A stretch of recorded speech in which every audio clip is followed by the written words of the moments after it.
तो time and work का simple formula है, अगर मैं कहूँ कि जी let X be the time taken to complete work by A कोई भी पर्सन है, ठीक है। तो जितना टाइम ए ने लिया है उसको मैंने एक्स कह दिया, और जितना टाइम दूसरे पर्सन बी ने लिया है उसको मैंने वाई कह दिया। तो अब आपके पास सिंपल फार्मूला है कि total time required to get the work completed, use this formula. ये आपके पास time required to complete by both workers हैं, ठीक है। मल्टीप्लाई करें दोनों को और डिवाइड करें, divide by sum of two, ठीक है। एक्स जो है that is time required to complete work by A, Y is time required to complete work by B. तो दोनों साथ में कितने टाइम में काम कंप्लीट करेंगे वो आप इस फार्मूले से निकाल दें कि दोनों का मल्टीप्लिकेशन ले लें और दोनों को डिवाइड कर लें दोनों के सम पे, ठीक है जी। तो ये फार्मूला आप अपने साथ नोट कर लें। टाइम एंड वर्क के लिए यही फार्मूला यूज होता है, इसी फार्मूले से बहुत सारे क्वेश्चन सॉल्व होते हैं, ठीक है जी। एक्स क्या है, एक पर्सन वन ने कितना टाइम ले लिया काम कंप्लीट करने में। वाई क्या है, दूसरे पर्सन ने कितना टाइम ले लिया टाइम कंप्लीट कर वर्क कंप्लीट करने में। तो दोनों एक साथ कितना टाइम लगाएंगे वो आपके पास ये फार्मूला है, ठीक है जी। अब आप देखें, A can do work in 4 hours, B can do work in 12 hours. X आपके पास इधर एक्स 4 आवर्स ले लें, बी आपके पास वाई जो है ये आपके पास वाई हो गया, ठीक है। How much needed for both to complete the work, तो X Y is equal to यही फार्मूला हमने अगेन यूज किया है। क्या है जी, X is 4, so Y is 12। 4 multiply by 12 divide by 4 plus 12। 4 multiply by 12 is 48, ठीक है। 4 प्लस 12 है ये, 4 plus 12 is 16, so 48 divide by 16 means 3 hours. इधर आवर्स हैं तो इधर भी आवर्स होंगे, यानी अगर कोई काम कंप्लीट करने में ए जो है 4 घंटे लेता है, बी 12 घंटे लेता है, तो दोनों मिलकर कितने वक्त में करेंगे, वो आपके पास 3 आवर्स हैं। वो कौन से फार्मूले से, अगेन ये वाला फार्मूला। नेक्स्ट देखें, A can do a bit of work in 8 days, B alone can do work in 10 days। In how long both of cooperating can do it, ठीक है जी। हाउ लॉन्ग मैंने 2 दफ़ा लिख दिया, इसको एक दफ़ा मिटा दें। तो अगेन एक्स आपके पास क्या है, 8 है, वाई आपके पास क्या है, 10 है। अब दोनों cooperating, again X Y is equal to X multiply Y divide by X plus Y है, ये आपके पास फार्मूला है। तो X Y is equal to, X आपके पास क्या है, 8 है, वाई 10 है, ये आपके पास 8 plus 10, this is 80 divide by 18 which is equal to 40 divide by 9 days. का जो राइट आंसर है वो आपके पास ए है, option A is your right answer. Same formula, कोई दूसरा फार्मूला हमने यूज नहीं किया, ठीक है। Aslam can do a work in 10 days, ये आपके पास एक्स हो गया। इन Aslam Ali can combine can do a work in 8 days, ठीक है, ये आपके पास क्या हो गया, this is your X Y, ये दोनों का कंबाइन है। आपसे पूछा गया है कि अगर Ali, find how much time needed for Ali to do the same work. Aslam एक काम 10 दिन में करता है और अगर असलम और अली साथ में करें तो वही काम 8 दिन में हो जाता है। अब अली अकेला कितने में करेगा, अगेन सेम फार्मूला, लेकिन यहाँ पे आप समझ लें कि आपको x गिवन है जो कि 10 है, y नहीं गिवन, तो y आप फाइंड कर लें। तो दिस इज एक्स वाई आपको गिवन है कि दोनों बोथ किस में करेंगे, 8 में। 8 is equal to 10y divide by 10 plus Y. अब आप इसको सॉल्व कर लें, ठीक है, ये देखिए मैंने सॉल्व किया हुआ है। 10 प्लस वाई को आप इधर शिफ्ट कर लें, this is 80 plus 8y is equal to 10y। तो 80 is equal to 10y, 8y को उस साइड पे शिफ्ट कर ले, माइनस 8y हो जाएगा। 80 is equal to 2y divide by 2 कर लें, आपके पास y is equal to 40 days आ जाएगा। क्लियर है जी इक्वेशन।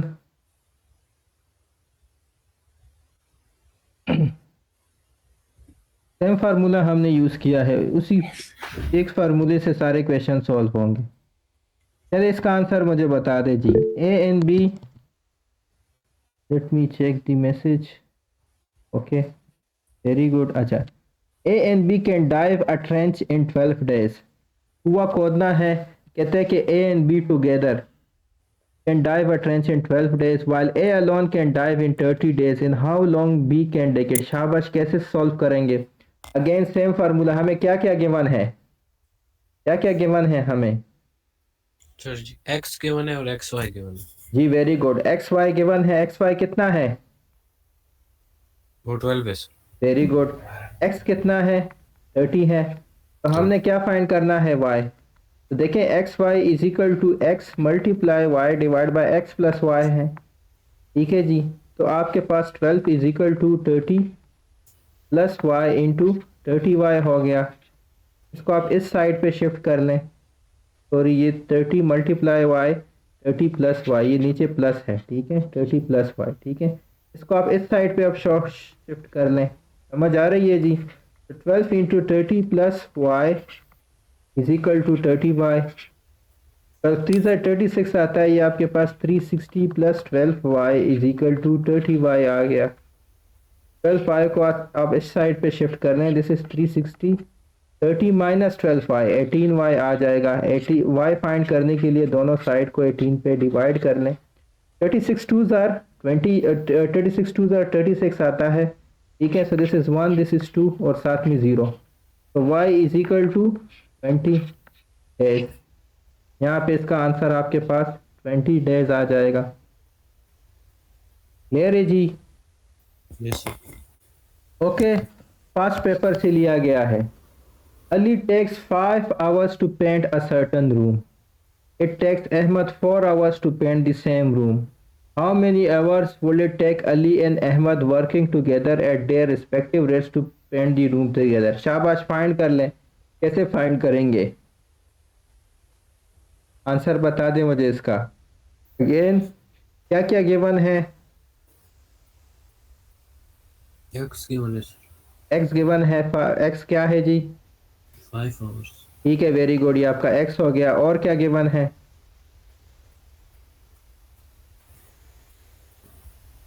जी, और क्या गिवन है? 4 आवर्स। जी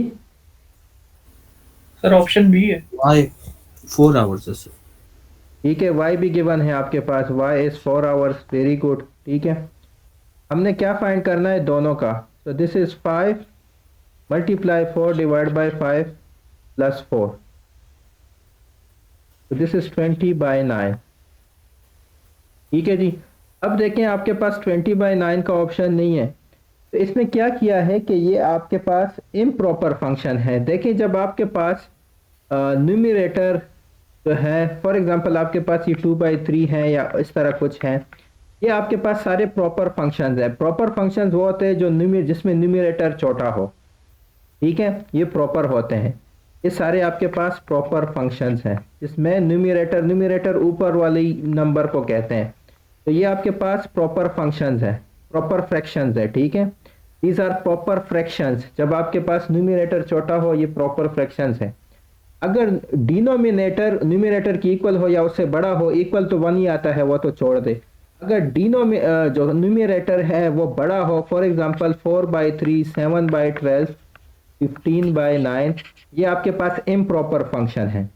अच्छा, इम्प्रॉपर फंक्शन को आप इस फॉर्म में भी लिख सकते हैं, क्योंकि ये देखिए 20/9 है, तो जो ऊपर है वो आप अंडर रूट के जो क्या है, अंडर रूट कह रहा हूँ, सॉरी, तो आप डिवीजन के अंदर उसको लिखेंगे और डिवाइड करेंगे 9 से। तो दिस इज 9 2 जार 18 आ गया, ये आपके पास 2 हो गया। अब इसको आप ऐसे भी लिख सकते हैं, ये आप जाके बाद 20/9 जो है ना, इसको आप 2, पहले इसको लिख लें, फिर इसको लिख लें, फिर इसको, ऐसे भी आप उसको लिख सकते हैं। तो उसने ऐसे भी लिख लिया। यहाँ पे आपके पास जो राइट आंसर है वो बी है। ठीक है जी, समझ आ गई? तो इम्प्रॉपर फंक्शन को आप फिर जी, यस सर। ठीक है जी, तो इम्प्रॉपर फंक्शन को आप फिर इसी तरह भी लिख सकते हैं। तो this was about time and work.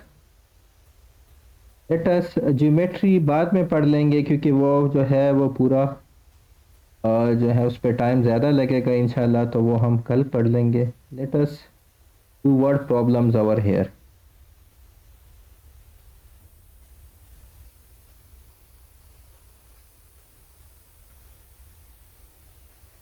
अच्छा, पहला आपके पास वर्ड प्रॉब्लम है। Find product of two numbers if HCF is 7, LCM is 435. 435। अच्छा एक बात याद रखें कि अगेन यहाँ पे एक जो हमारा जनरल फार्मूला आप इसे कह लें या जो जनरल कंक्लूजन है वो यहाँ पे यूज हुआ है। वो क्या है कि अगर आपके पास HCF multiply by LCM of two numbers is equal to their product, जब आप किसी दो नंबर के HCF और उसके LCM को मल्टीप्लाई करते हैं तो ये आपके पास उसके प्रोडक्ट की इक्वल होगा। अब देखें, आपको प्रोडक्ट ऑफ टू नंबर्स आपने फाइंड करना है और आपको HCF और LCM गिवन है, तो आपको HCF भी गिवन है और LCM भी गिवन है, तो ये आपके पास प्रोडक्ट आ जाएगा। यू मल्टीप्लाई दिस, ये आपके पास क्या आता है 735 इसका प्रोडक्ट है। सिर्फ आपको ये पता हो कि HCF मल्टीप्लाई बाय LCM आपके पास product of two numbers equal होता है, आप इस तरह का क्वेश्चन सॉल्व कर सकते हैं। काइंडली अगर इससे रिलेटेड कोई दूसरा क्वेश्चन आ जाए तो फिर आप उसमें आपने कंफ्यूज नहीं होना, यार इससे रिलेटेड और क्या क्वेश्चन आएगा। आपको प्रोडक्ट गिवन होगा, LCM नहीं गिवन होगा, HCF भी गिवन होगा, या आपको प्रोडक्ट गिवन होगा, LCM गिवन होगा, HCF आपने फाइंड करना है, तो यार ये आपका फार्मूला है, इसी से कर लें। ठीक है जी, अगर प्रोडक्ट गिवन है, LCM नहीं गिवन, तो LCM क्या, आप HCF को डिवाइड कर लें, LCM आपके पास आ जाएगा। तो जो हम क्वेश्चंस करते हैं कई बार उससे रिलेटेड क्वेश्चंस आ जाते हैं, तो उसमें अगर दूसरा अननोन हो तो आपने फिर वो आपको फाइंड करना आना चाहिए। अच्छा, एक और इम्पोर्टेंट फार्मूला वर्ड प्रॉब्लम्स के हवाले से, वो आपके पास वेन डायग्राम्स हैं। वेन डायग्राम्स क्या है, वेन डायग्राम्स में दो चीज़ें ही इंपॉर्टेंट हैं, अभी तक जितने भी क्वेश्चंस आए हैं वेन डायग्राम से, वो ये है कि आपके पास A यूनियन B क्या है। A यूनियन B देखें, ये मैंने ब्लू में सर्कल किया हुआ है। A union B means A B और B B, A और दोनों B में जो भी चीज़ है वो सारे, ठीक है जी, क्लियर है। A यूनियन B मीन्स इधर A और B, ठीक है। A इंटरसेक्शन, ये आपके पास A इंटरसेक्शन B है, इधर जो ब्लू है ना ये आपके पास A इंटरसेक्शन B है, इधर भी ये जो पोर्शन है ना, सिर्फ ये वाला पोर्शन, ये आपके पास A इंटरसेक्शन B है। तो देखिए अगर मैंने आप, ये आपके पास A है, ये आपके पास B है, B में भी देखें ये पोर्शन इंक्लूडेड है, A में भी ये पोर्शन इंक्लूडिंग है, ये दोनों का इंटरसेक्शन है। अब देखें अगर मैंने A यूनियन B, इससे मैं ऐसे लिख सकता हूं कि A union B is equal to A plus B minus A intersection B।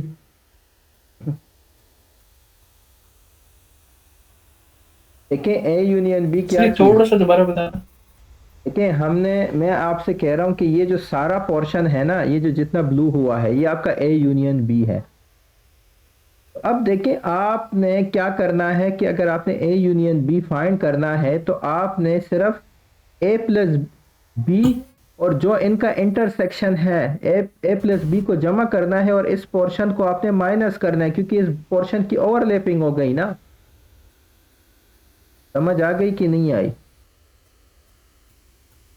देखो ना, A में ये सारा चीज इंक्लूड है, ठीक है, ये आपका पूरा A है, ये जो सर्कल है ये आपका पूरा A है।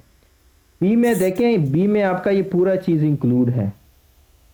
अब मैं आपसे कह रहा हूं कि A यूनियन B, तो अगर आप मुझे A प्लस B कहेंगे तो इसमें तो ये जो चीज है ना ये दो दफा आ गई कि नहीं आई? समझ आई? दो दफा रिपीट हो गया। हाँ, तो इसीलिए ये जो पोर्शन है फिर आपने उसको उससे माइनस करना है। ये क्या पोर्शन है? ये A इंटरसेक्शन B वाला पोर्शन है।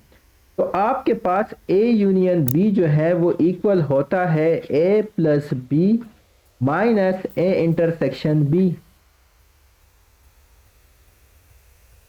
ठीक है जी, क्लियर है? Yes sir. अब देखें, इसको अगर मैं जनरल फॉर्म में लिखूं, जो हम अल्फाज बोलते हैं इंग्लिश में, तो उसको मैं ऐसे लिख सकता हूं कि इधर A और B, this means A union B is equal to A की जगह A, B की जगह A, और बोथ का मतलब A इंटरसेक्शन B। तो इसको अगर मैं जनरली लिखूं तो मैं इसको ऐसे भी लिख सकता हूं। अगर हम जनरल इंग्लिश में लिखे, अगर आपको यूनियन मुश्किल नज़र आ रहा है और जनरल इंग्लिश आपको अच्छी समझ आती है तो आप ऐसे भी इसको लिख सकते हैं। तो अब ये जो फार्मूला है ना, ये आपको इन दोनों में से कोई भी फार्मूला, बेसिकली दोनों एक ही फार्मूला है, एक मैथ्स में है एक इंग्लिश में है। तो इन दोनों में से कोई भी फार्मूला आपको याद हो, आप कहीं क्वेश्चंस वेन डायग्राम के सॉल्व कर सकते हैं। ठीक है जी।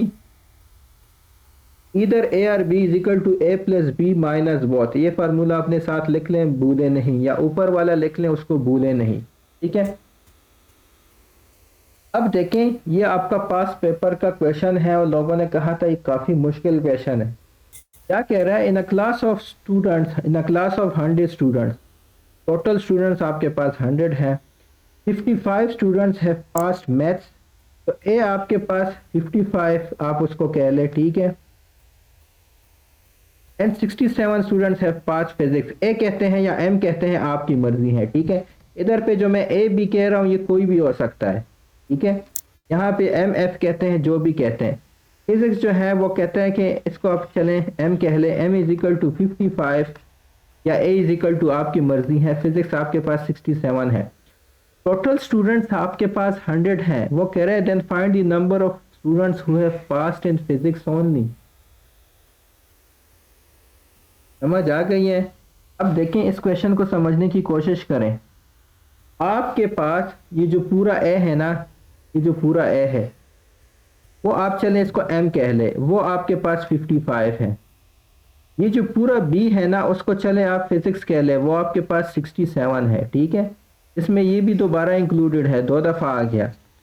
तो वो आपसे पूछ रहा है कि फिजिक्स कितने लोगों ने पास कर दिया, सिर्फ फिजिक्स कितने लोगों ने पास किया है। समझ आ गई है इस बात की? देखिए, बी आपका टोटल 67 हो गया, ए आपका टोटल 55 हो गया। अच्छा, आपके पास ए यूनियन बी इस केस में क्या चीज है? What is A union B in this case? या M union maths union physics in this case, वो क्या चीज है? 100 हो गया। ठीक है। क्योंकि इस क्वेश्चन से लग रहा है कि 100 में से 100 स्टूडेंट ने ही पास किया है।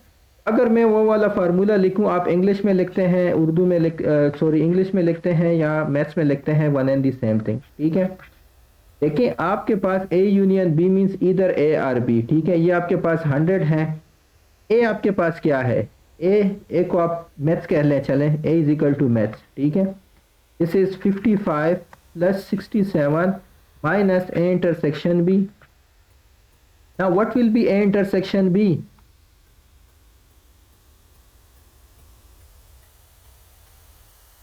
जी, 100 minus 122 equal to minus A intersection B. ये आपके पास -22 माइनस ए इंटरसेक्शन बी। लो,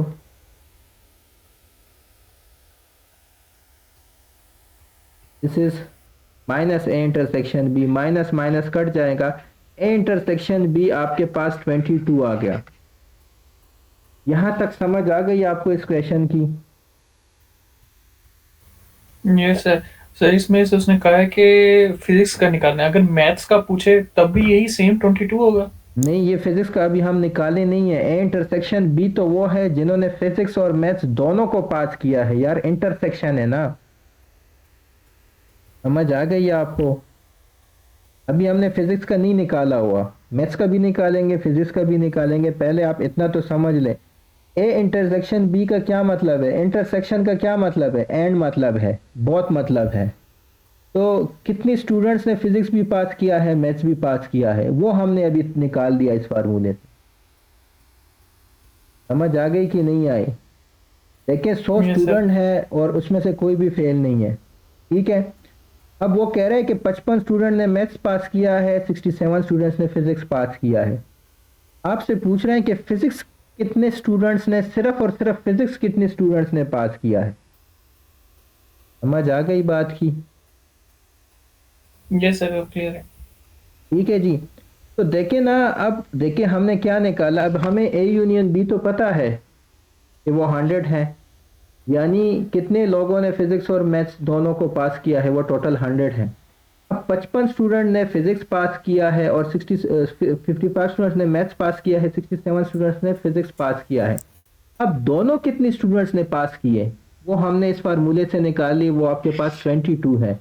यानी कि आपके पास इधर, अगेन मैं इसको ड्रा कर लेता हूँ, ये आपके पास 55 है, ये आपके पास 67 है, ये आपके पास 22 है। इससे मैंने ये जो 55 है ना, इसमें ये भी चीज इंक्लूडेड है, ये यहां तक है आपका, ठीक है। ये जो 67 है ना, ये आपका यहां तक है। अगर मैं आपसे पूछूं कि अब फिजिक्स कितने स्टूडेंट्स ने पास किया है, सिर्फ फिजिक्स, फिजिक्स के साथ मैथ्स नहीं, सिर्फ फिजिक्स, आपका क्या जवाब होगा? 67 माइनस 22। Very good. आपके पास जो सिर्फ फिजिक्स है that will be equal to 67 minus 22, तो कि आपके पास 45 आ गया। समझ आ गई बात की? मैथ्स का करते हैं, इससे भी 22 माइनस करें, आपके पास क्या आ गया? 33। इसमें से 33 ऐसी स्टूडेंट है जिसने सिर्फ मैथ्स पास किया है, 45 ऐसी स्टूडेंट्स है जिसने सिर्फ फिजिक्स पास किया है, और 22 ऐसी स्टूडेंट्स है जिसने, बताओ, दोनों पास किए हैं। इन तीनों को आप जमा करें, आपके पास 100 ही आता है, which is A union B. समझ आई है इस बात की कि नहीं? क्लियर है। क्लियर है, कोई इश्यू तो नहीं है? ठीक है जी। कौन से फार्मूले से किया हमने? इस फार्मूले से कर दिया, ठीक है। ये इंग्लिश में वाला करते हैं या क्या नाम है, मैथ्स वाला करते हैं, दोनों फार्मूले सेम ही है, ठीक है। ये जो दो फार्मूले हैं ना, ये फार्मूला वो फार्मूला दोनों सेम ही है, ठीक है। ये माइनस बोथ है, both means A intersection B, ठीक है। अब देखें, in a small town 15 people on Ford and 12 people on Toyota, ठीक है। फोर्ड को चले मैं उसको एफ कह लेता हूँ, ठीक है। तो एफ आपके पास कितना है? 15 है। टोयोटा कितना है? टी आपके पास 12, ठीक है। If 11 people own both Ford and Toyota, then how many people own either Ford or Toyota? शाबाश, कैसे करेंगे?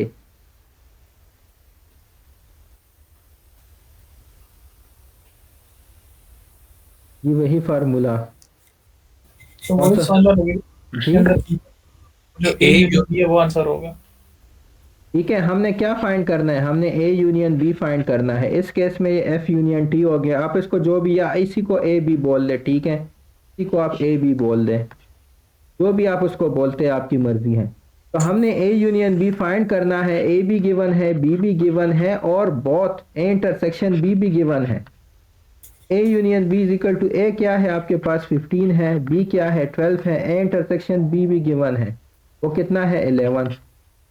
ये आपके पास 27 माइनस 11 इज इक्वल टू 16, यानी कि 16 ऐसे बंदे हैं जिसके पास या फोर्ड है या क्या नाम है, क्या है जी, टोयोटा है।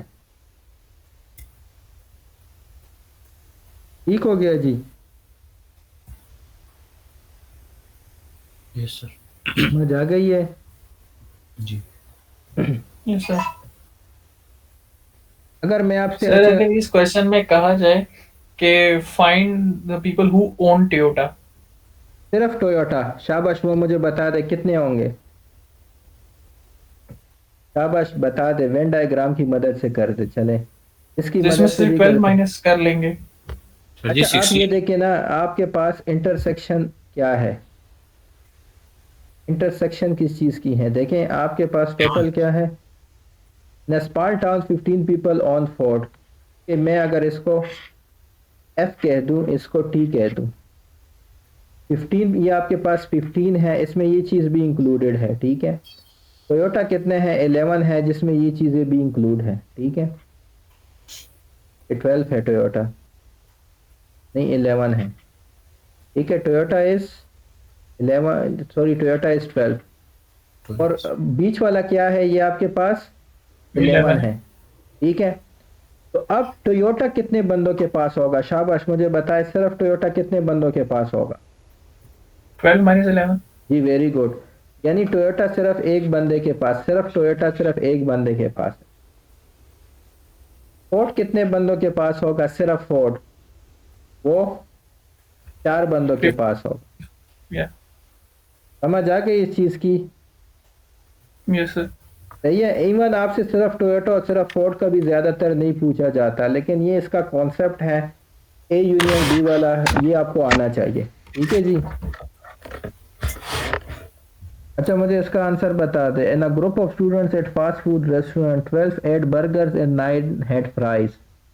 If 4 had both burger and fries, how many had either burger or fries? Again आपने ए यूनियन बी फाइंड करना है। ए क्या है आपके पास? बर्गर्स को आप ए कह लें, दिस इज 12। बी क्या है? 9 9। ठीक है। और ए इंटरसेक्शन बी क्या है? A intersection B means both, वो वो क्या है? 4 4 है। ठीक है। तो ये आपके पास 12 + 9 21 - 4, ये आपके पास 17 हो गया।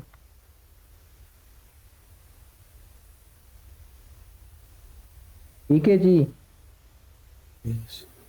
क्लियर है? इसको आप ड्रा कर लें। कैसे ड्रा करेंगे? ये आपका बर्गर हो गया जो कि वो 12 12 है, और ये आपका फ्राइज हो गया जो कि 9 F9 है। ठीक है जी। बहुत कितने हैं? 4 हैं। 4 ठीक है। तो आपके पास ये कितने हैं बर्गर? सिर्फ बर्गर वाले कितने हैं? 8 8। सिर्फ फ्राइज वाले कितने हैं? 5 दोनों किसने कहा है? कितनों ने कहा है? 4 4। ठीक है जी। तो आपके पास अगर मैं आपसे पूछूं कि इधर बर्गर और फ्राइज वो कितने हैं, वो आपके पास 8 + 4 + 5 यही 17 आता। अगर ये चीज़ आपको कंफ्यूज कर रही है वेन डायग्राम, तो जो फार्मूला हमने पहले लिखा है वही काफ़ी है। समझ आ गई जी? yes sir ठीक है। तो ये उस फार्मूले के बाद बारे में थे। उसके बाद कुछ नंबर्स के हवाले से आते हैं कि एक नंबर उससे इतना ज़्यादा है और एक नंबर उससे इतना ज़्यादा है, आंसर बता दे। उस रिलेटेड क्वेश्चन कैसे सॉल्व करते हैं? देखिए आपसे पूछा है अ नंबर, एक तो आप नंबर को हमेशा जो अननोन होता है उसको नेक्स्ट लिखा, एक्स लिखा करें। ये कह रहे हैं a number exceeds another number by 5। तो हमारे पास एक नंबर अगर मैं x कह लेता हूँ, दूसरा y कह लेता हूँ, तो अब आपके पास जो y है दैट इज x + 5, क्योंकि a number exceeds another number by 5। ठीक है। वो उस नंबर को 5 ज्यादा है। ठीक है।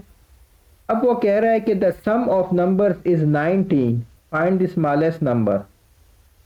इन दोनों का सम x + y आपके पास 19 के इक्वल है। दिस मीन्स x प्लस और y जो है वह x + 5 के इक्वल है। This is equal to 19।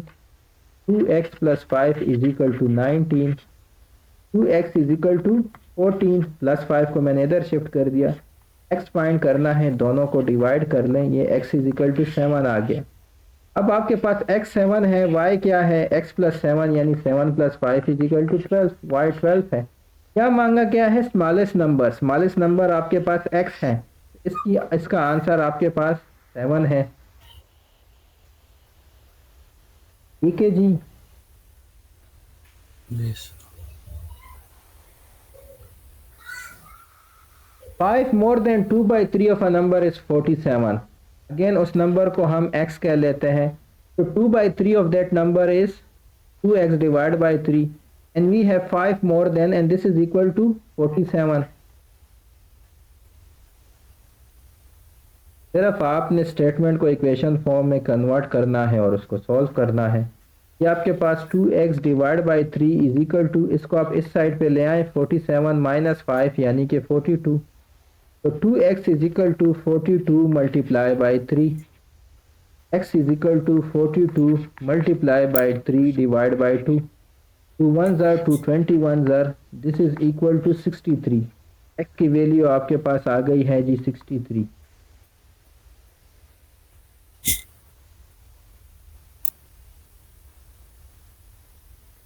कि कोई इशू, कोई problem? No. Find the number when multiplied by 16 is increased by 240। अच्छा इधर पे इंक्रीज लिखा हुआ है, फाइंड द नंबर, उस नंबर को हम x कह लेते हैं। वो कह रहा है कि जब वो मल्टीप्लाई हो गया है बाई 16 से, 16x हो गया है, at a number is increase by 240, increase by plus 240। 240 जी नहीं, प्लस 240 240 नहीं, वो कह रहा है अब इंक्रीज इसमें इंक्रीज कितना आया है। देखिए आपके पास एक नंबर है, वो है जी x की इक्वल। अब वो इंक्रीज हो चुका है 240, जब वो 16 टाइम्स मल्टीप्लाई हो गया तो वो कह रहा है कि वो 240 इंक्रीज हो गया। अब एक नंबर x से 16x अगर हो गया तो उसमें क्या इंक्रीज, इंक्रीज कितना आया है इन टर्म्स ऑफ x? 16 देखें, मैं आपसे कह रहा हूं कि आपके पास x रुपीज़ है और फिर आपके पास 7x रुपीज़ आए जाए, तो आपके पास इंक्रीज कितना आया है? 6 6x सेवन आया है। आपके पास 1 करोड़ रुपए है, आपके पास 6 करोड़ आ गए। मैं आपसे कह रहा हूँ आपके पास कितना इंक्रीज आया? आप तो मुझे ये नहीं करेंगे, ये नहीं कहेंगे कि मेरे पास 6 करोड़ का इंक्रीज आया, तो आप कहेंगे मेरे पास 5 करोड़ का इंक्रीज आ गया। समझ आ गई है जी? तो ये भी x से कह रहा यस है कि 16 टाइम्स हो गया, यानी 16x हो गया। अब इस ये कितना इंक्रीज हो गया? This is 16x minus x is equal to 240, यानी कि 15x is equal to 240। x find करना है, 15 को डिवाइड कर ले, 40 divide by 15, this comes out to be 16, यानी x की जो वैल्यू है, जो नंबर है, दैट इज इक्वल टू 16। समझ आइए कि नहीं ठीक है। आई? लेकिन ना अगर सर अगर इसकी स्टेटमेंट ऐसे हो, find the number when decrease, अगर डिक्रीज होता है क्या करोगे आप? वही आप फिर डिक्रीज फाइंड कर लो कि पहले वो कितना था, अब कितना है। ठीक है, वो अगर आपसे कह रहे कि डिक्रीज बाय इतना, हाफ या जो भी है ना, तो वो आप अकॉर्डिंगली करोगे, तो उसको आप माइनस करोगे। अगर आपसे कह जाए कि एक x है या जो भी नंबर है, that is decrease by 2 times या 23 जी, तो आपने क्या करना है, नहीं डिक्रीज बाय 23 ऐसे नहीं आएगा। ठीक है, वो आपसे पूछेगा कि यार 5x है, वो 2x डिक्रीज हो गया, ऐसे ही आएगा। अगर ज़्यादा से ज़्यादा कहें तो वो कहेंगे कि जी हाफ से है वो डिक्रीज हो गया, तो हाफ अगर डिक्रीज हो गया तो आपके पास फिर 0.5x ही आएगा। ठीक है, वो अकॉर्डिंगली आपने उस क्वेश्चन को देख लेना है। देखिए हम इसको वेरीफाई भी कर सकते हैं। आप 16 को मल्टीप्लाई करें 16 से, ठीक है ना, कि मल्टीप्लाई बाय, ये आपके पास 256 आ गया। तो 16 और 256 में कितना फ़र्क है? 240 का फ़र्क है, किसने कहा था?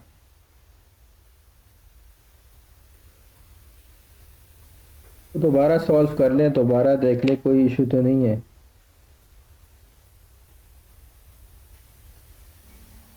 सर इंक्रीज और डिक्रीज दोनों में माइनस ही होता है, इस चीज़ में चाहे ऐड या इंक्रीज का पूछ देखें रहा है ना, या डिक्रीज, देखें माइनस ही आपने होगा। फाइनल माइनस इनिशियल करना होता है, फाइनल माइनस इनिशियल करना होता है।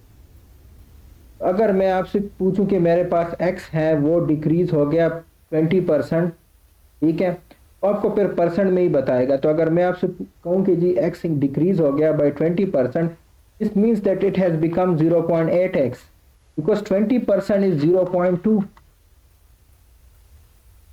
तो फिर आपके पास वो 0.8x हो जाएगा। देखें आपने फाइनल माइनस इनिशियल करना है, ठीक है, ये आपके पास ये कह रहे 16 टाइम्स इंक्रीज हो गया, तो आपने 16x कर दिया। अब पहले क्या था, बाद में क्या है, उनके दरमियान आपने डिफरेंस ही फाइंड करना है, वही आपको इंक्रीज और डिक्रीज दिखाता है। ठीक है जी?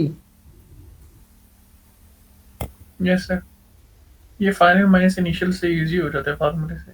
जी फाइनल माइनस इनिशियल कर लें, उसका एब्सोल्यूट ले लें, फिर आपके पास ज़्यादा इजी होगा।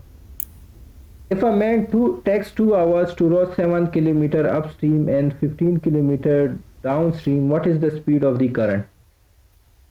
देखिए जब आप पानी, ये फॉर एग्जांपल आपका पानी जो है जा रहा है, वो कह रहा है कि एक बंदे ने 2 घंटे लिए हैं 7 किलोमीटर, ये फॉर एग्जांपल आपका कोई ये रो कर रहा है। ठीक है, रो कहते हैं जो, जैसे हम जो कश्ती चलाते हैं ना, उसके लिए हम रो करते हैं। तो वह कह रहा है कि ये बंदा जो है ना, इसने 7 किलोमीटर 2 आवर्स में ये ऊपर चढ़ गया और डाउन स्ट्रीम जो है ना वो आपके पास 15 किलोमीटर जो है उसने 2 आवर्स में तय कर दिया। अप स्ट्रीम उसने इतना डिस्टेंस इतने आवर्स में तय किया है और डाउन स्ट्रीम उसने इतना डिस्टेंस इतने आवर्स में तय किया। तो वह कह रहे हैं कि स्पीड ऑफ करंट क्या है। जाहिर सी बात है कि जो आपकी करंट है वो नीचे आ रही है। करंट का मतलब ये वो ओशन वाला करंट है, ठीक है, ये कोई बिजली नहीं है। ये कह रहा है कि जो पानी का बहाव है ना उसको भी करंट कहते हैं। समझ आ गई आपको? अब देखें, आप मुझे पहले अपस्ट्रीम की स्पीड बता दें, क्या स्पीड होगी अपस्ट्रीम की? स्पीड क्या होती है? Total distance divide by total time taken, ठीक है। So this is 7 kilometre divide by 2 hours which is 3.5 kilometre per our. Down stream क्या स्पीड है? डाउन स्ट्रीम की क्या स्पीड है? 15 kilometre divide by 2 hours, that is 7.5 kilometre per our per hour. तो ये बंदा जो है ये ऊपर चढ़ रहा है 3.5 किलोमीटर पर आवर से और नीचे जा रहा है 7.5 किलोमीटर पर आवर से। यानी कि जो पानी का बहाव है उसकी जो स्पीड है वो क्या होगी? इन दोनों का डिफरेंस होगी ना। समझ आ रही है कि नहीं आ रही? तो आपका जो स्पीड ऑफ करंट है that will be equal to 4 kilometre per hour. देखें क्या गिवन है, 2 आवर्स में वो अपस्ट्रीम रो करता है 7 किलोमीटर, तो उसकी स्पीड क्या हो गई? 3.5 kilometre per our. Down stream की क्या स्पीड हो गई? 15 किलोमीटर, 2 आवर्स में करता है 7.5 किलोमीटर पर आवर। तो देखिए अपस्ट्रीम जो है ना वो पानी के बहाव के खिलाफ है। अब जब पानी के बहाव के खिलाफ जाते हैं इसलिए आपकी स्पीड कम होती है। तो वो कह रहे हैं कि पानी के बहाव का क्या स्पीड है, तो वो इन दोनों का डिफरेंस है 4 किलोमीटर पर आवर। समझ आई है कि नहीं आई है? सही, इस तरह भी सोचता है कि पानी का बहाव नीचे है तो इसलिए माइनस कर रहे हैं। ये देखें पानी का बहाव जाहिर सी बात है तो इसलिए तो इसने कम डिस्टेंस कवर किया है ना। अब अगर आपसे कोई, ये तो कॉमन सेंस की बात है ना कि जिस उसमें पानी हो उसमें जो है आपकी जो कश्ती है वो तेज जाएगी ना, ये तो कॉमन सेंस की बात है। तो अब ये देखें पानी का बहाव आपका डाउन स्ट्रीम ही है, क्योंकि डाउन स्ट्रीम का अगर आप स्पीड देख ले वो ज़्यादा है। वो हमें कैसे पता चला कि उधर डिस्टेंस उसने ज़्यादा कवर किया है? तो आपका जो पानी का बहाव है वो डाउन स्ट्रीम ही है। समझ आ गई बात की?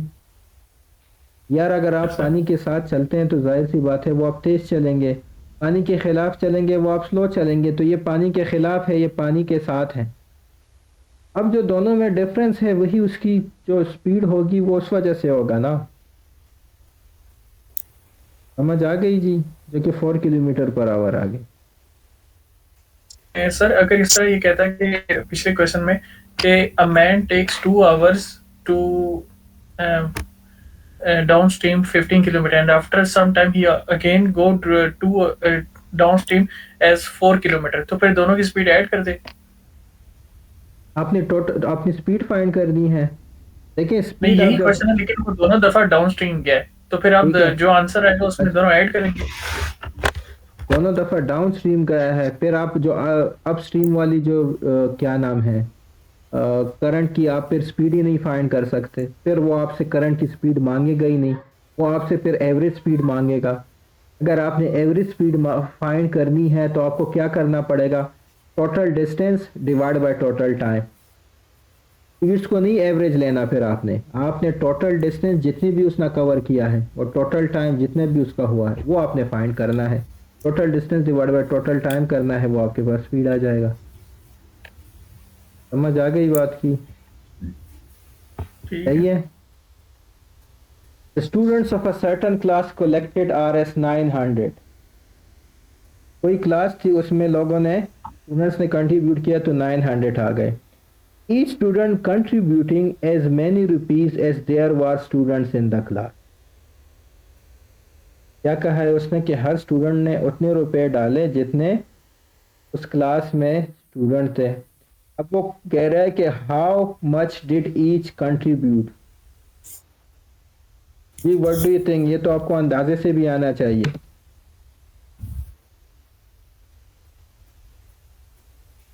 सर जी 900। 900 तो टोटल पैसे जमा हो गए, तो क्या हर एक बंदा 900 देगा? फिर भी 900 जमा हो जाएंगे। अगर हम इसी क्लास की बात करें, 4 बंदे हैं ना, हर एक बंदा 900 900 कंट्रीब्यूट करते हैं, तो क्या टोटल मेरे पास 900 होंगे? ये तो कॉमन सेंस ही नहीं है ना। आपने क्या क्या उसने पूछा है एक में जी? सर 900 डिवाइड बाय कुछ करेंगे। देखिए उसने क्वेश्चन क्या पूछा है, क्वेश्चन क्या कह रहा है, मुझे जरा क्वेश्चन समझा दे, ये आपको समझ आ जाएगी।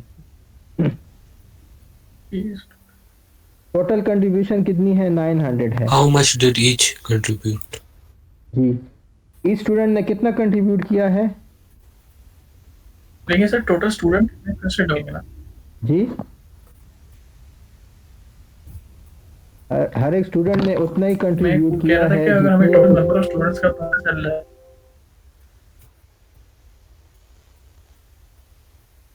हर एक स्टूडेंट ने उतना ही कंट्रीब्यूट किया है जितने उस क्लास में स्टूडेंट्स थे।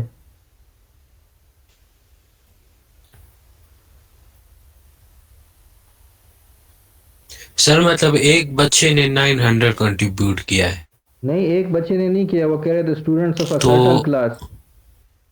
अच्छा, आप ये कह रहे हैं कि एक बच्चे ने 900 किया है, बाकी सारे ने 0 0 कर दिया, या आप ये कह रहे हैं कि नहीं जितने तो भी 900 बाकी प्लस 900 प्लस 900 प्लस 900 ये आपके पास 900 ही आता है? Is it right? नहीं, देखिए उसमें क्या लिखा हुआ है, each student contributing as many rupees as there were students in the class। का क्या मतलब है?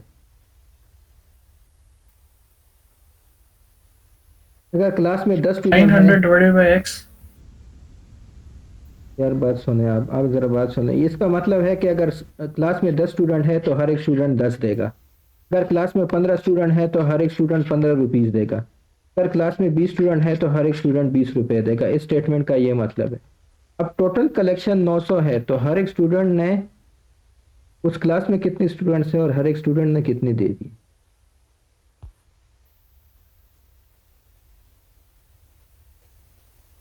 चलिए जी छोड़ दें इसको। मैं ज़रा आपकी जो है ना एनालिटिकल थिंकिंग ज़रा तेज़ कर रहा था, लेकिन छोड़ दें, हम इसको कन्वेंशनल तरीके से ही सॉल्व करते हैं।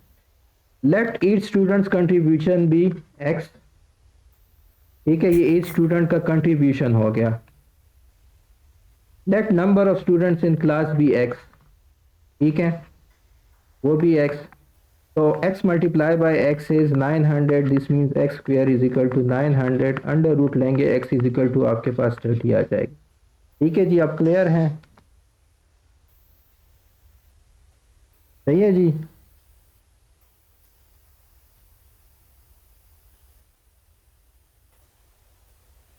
क्लियर है कि नहीं है? Yes sir.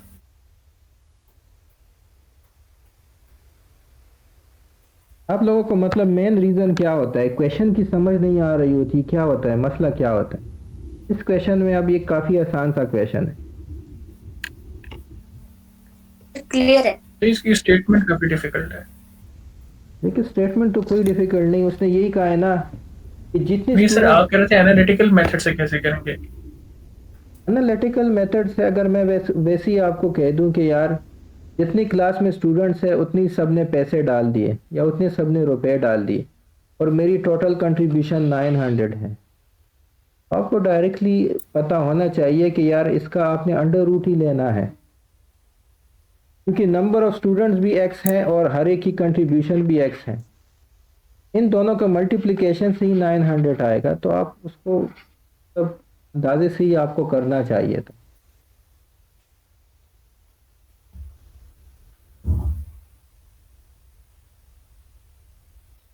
ठीक है जी। ठीक। लेकिन अब आज हमारी क्लास में 4 स्टूडेंट्स हैं। अगर हर एक स्टूडेंट उतने ही पैसे देता है जितने हमारे क्लास में स्टूडेंट है, तो टोटल कंट्रीब्यूशन क्या होगी? 4 स्क्वायर ही होगी ना, 16 होगी। यहाँ पे भी टोटल कंट्रीब्यूशन 900 है, ओके, 30 का स्क्वायर ही है।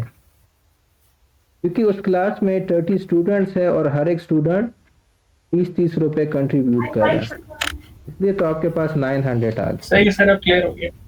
ठीक है जी। उसके बाद प्रैक्टिस क्वेश्चन है। ठीक है जी, कर लेंगे। 5 added to 3 times a number and the number becomes 40। इसकी कैसे मैं मैथमेटिकल फॉर्म में इसको कैसे लिखूं? 5 added to 3 times a number, number का मैंने क्या कहा था, आप उस नंबर को क्या कह लिया करें जो unknown. Plus 3x is equal to 40। ठीक है जी, क्या 5 plus 3x equal to 40। Is equal to, 5 बिल्कुल plus very good, 3x is equal to 40। बिल्कुल ठीक है। 3 टाइम्स अ नंबर यानी 3x हो गया, 5 added means plus 5 and the number becomes 40। बस इसको आपने सॉल्व करना है। This is 3x is equal to 35, x is equal to 35/3। ठीक है जी। और ये आपके पास कौन सा फंक्शन है इम्प्रॉपर? अगर आप इसको ऐसे करते हैं 311, तो आप ऐसे भी लिख सकते हैं 11 2/3। ठीक है जी, कोई मुश्किल तो नहीं है। ठीक है जी। If a car travels 180 km in 3 hours, then find the speed of the car which covers the same distance in 2.5 hours. Same distance यानी कितना किलोमीटर? डिस्टेंस जी, सेम डिस्टेंस यानी वही डिस्टेंस, यानी 180 किलोमीटर ही। 180 तो 180 डिवाइड बाई 2.5 करने से जो आता है वो आपके पास इसकी स्पीड आ जाएगी। ठीक है जी, क्लियर है? Yes, sir. कोई distance formula, speed distance formula. Speed distance का ही फार्मूला है। और कोई सबको समझ आ रही है जी? अच्छा, the cost of 2 dozen eggs, एक डजन में कितने अंडे होते हैं? कभी आप लोगों ने एक दर्जन अंडे आपसे कहा होगा कि ले आओ, कितने होते हैं?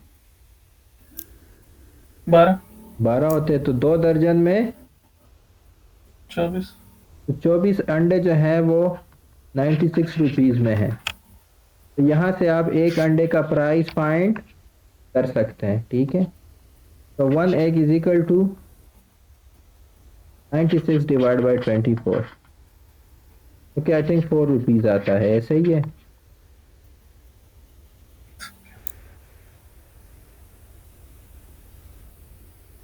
Assignment question 1, if -7 greater than or equal to y greater than equal to 7 less than equal to 7 और 0 की ये वैल्यू है, और सॉरी x की ये वैल्यू है। x आपके पास 0 से लेकर 12 तक कुछ भी हो सकता है और y आपके पास -7 से y तक कुछ भी हो सकता है। तो वो कह रहे हैं कि find the largest value of x plus y. What do you think?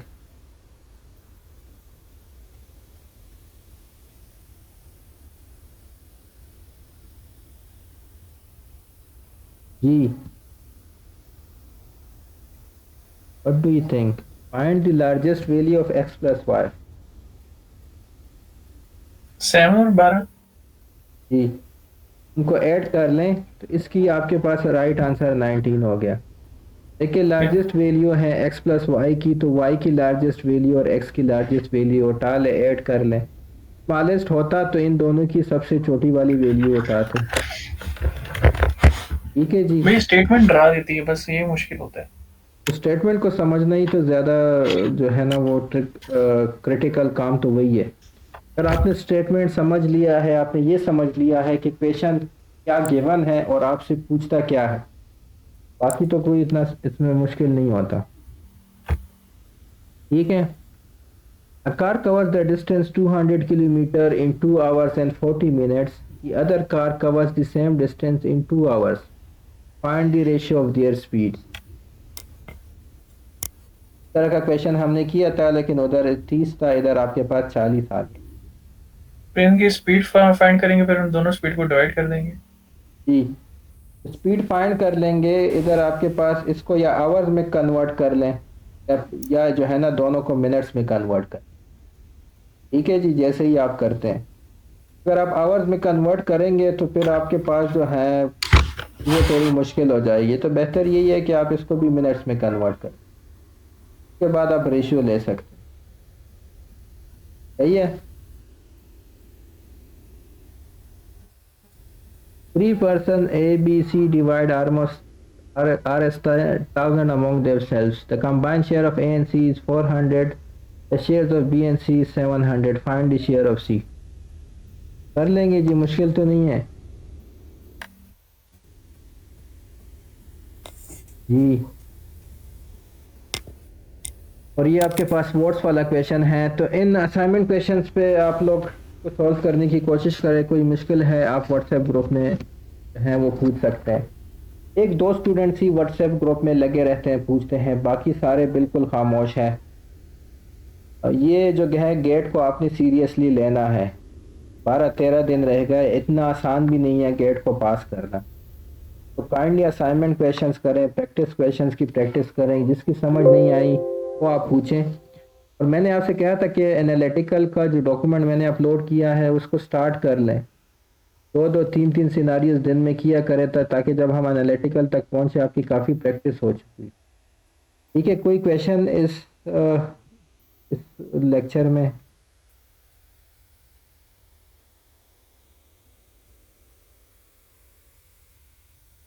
कोई क्वेश्चन जी?